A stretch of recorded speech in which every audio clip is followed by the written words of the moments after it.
Oh, hello there. Thank you for joining us today. Another episode of This Old House. What you're finding us here doing today is getting a fireplace ready to apply some rock. And as you can see, we're doing just that. The right consistency of mortar and sand. We got the brown tone going with the Portland. One key thing though, keeping yourself a clean trowel. Without a clean trowel, you're gonna make a mess out of things. Just like as you can see over there, what she's doing. Now, this is her first time, so.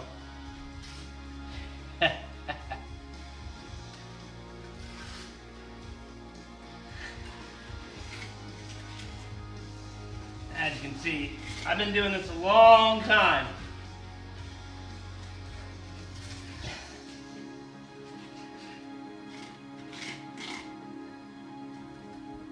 Well, thanks for checking in.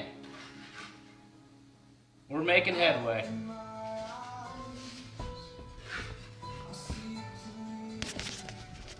Well, at least one of us is. Check out the final product of each side.